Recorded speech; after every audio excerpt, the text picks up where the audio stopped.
Isa-isa ko kayong pababagsakin. Hinahawakan tayo sa leg. Kayo na mas matalino sa inyong dalawa ang trinidad na yan? Agad nagpakilala si Leia kay Atty. Rafael Antonio sa araw ng kanilang deposisyon sa kanilang mga clients.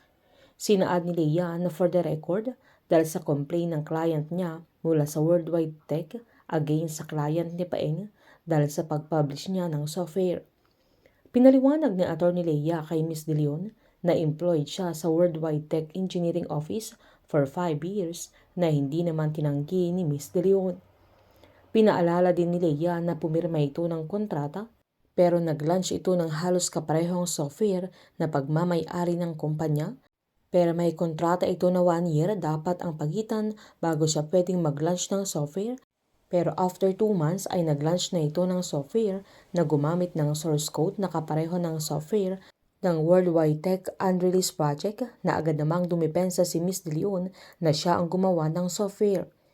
Giniit ni Leia na coincidence lang ba talaga dahil pareho ang design at code at pinaalam ba niya sa kumpanya na may plan siyang mag-develop ng new sync software na agad namang pinaliwanag ni Ms. De Leon na hindi na kailangan dahil nakaresign na siya sa mga panahon na yun na agad namang sinabihan ni Leia na hindi pa tapos yung 1 year post-resignation niya noong nilaunch niya yung software niya na agad namang dumipensa si Atty. Paeng pero natalo pa din sila sa deposition dahil sa sagot ni Ms. De Leon sa tanong ni Atty. Leia na napatunayan niya ginawa niya yung software nang nasa kumpanya pa lang siya at nilaunch na lang niya noong nakaresign na ito.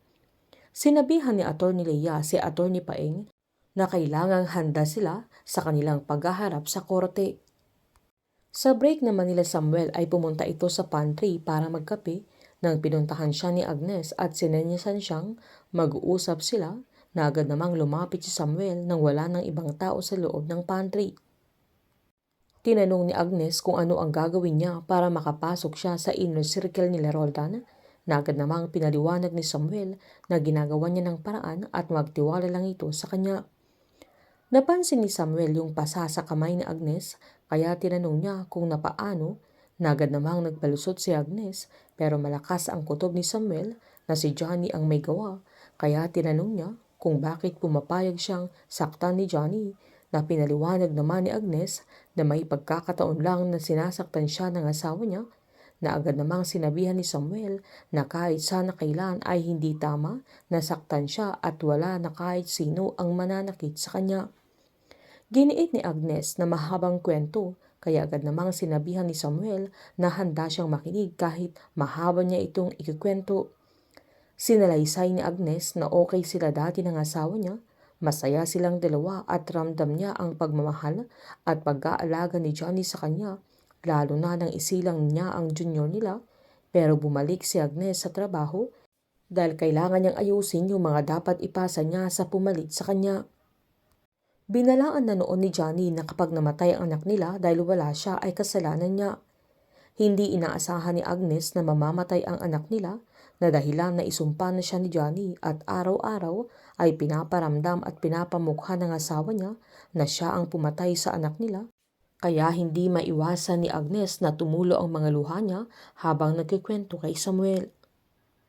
Awang-awa naman si Samuel sa sandaling yan na agad niyang hinawakan yung kamay ni Agnes sabay nagsorry ito dahil sa nangyari sabay nagtitigan ng dalawa.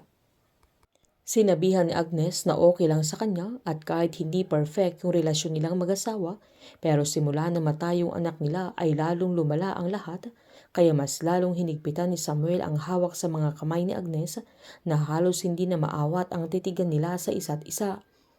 Mahuhulog ang loob nila Samuel at Agnes para sa isa't isa na hindi nila ito inaasahan hanggang magkukros na naman ang landas nila Samuel at Leia. Sakto namang pumasok sa pantry si Rebecca nang hindi nila namamalayan kaya nakita niya silang magkahawak ng kamay na agad namang pinunasan ni Agnes ang mga luha niya at bumalik na sa table niya. Lalo't iba na ang tingin ni Rebecca sa kanila. Pagkatapos naman ng break ni Samuel ay pumunta ito kay Roldan kaya agad siyang tinanong kung may meeting sila. Agad namang pinaliwanag ni Samuel na wala dahil dumaan lang siya para magpasalamat sa kanya dahil noong kailangan niya ng trabaho ay binigyan nila ng trabaho kaya medyo nakaluwag na siya kaya lilipat na sila ng pamilya niya sa mas maayos na tirahan dahil hindi sila safe kung saan sila nakatira dahil sinusugod sila ng mga biktima ng tatay niya at sa isang subdivision na sila lilipat na kinainit naman ng dugo ni Roldan. Sinabihan ni Roldan na magtrabaho lang siya ng maayos ay makakaipon pa siya sa kumpanya nila. Agad namang sinabihan ni Samuel na aalis na siya sa kumpanya dahil may bago siyang trabaho na alam ni Roldan na ang pagpasok niya sa grupo nila ang tinutukoy ni Samuel kaya mas lalong nairita sa mga sandaling yan. Agad namang sinabihan ni Samuel na ipapaliwanag at makikidiscuss siya sa sandaling siguradong makakapasok na siya sa tinutukoy niyang bago niyang trabaho. Sinabihan pa ni Roldan na hindi na ba siya masaya sa kanilang kumpanya. Agad namang nagpalusot si Samuel na masaya siya sa trabaho niya at malaki ang maitutulong ng kumpanya nila sa kanyang pamilya pero kailangan niyang lumipat ng trabaho. Wala nang magagawa si Roldan sa mga sandaling yan kundi tatawagan na niya si Samuel pag-uwi nito na in na siya sa grupo nila at hindi nila alam na hawak na sila ng leeg ni Samuel na kahit anong gustuhin nilang kunin yung mga seed phrase ay hindi niya ito ibibigay. Mas lalong nagalit si Jacob dahil makakapasok na si Samuel sa kanilang grupo pero nangako naman si Roldan na kapag nakuha na nila yung pera ay papatayin nila si Samuel. Painit ng painit ang mga tagpo, sabay-sabay po natin subaybayan ang advanced episode ng Sins of the Father dito lamang po sa aking channel. Patuloy lamang po manood, mag-like at mag-subscribe para ma-update po kayo sa mga advanced episode. Marami pong salamat.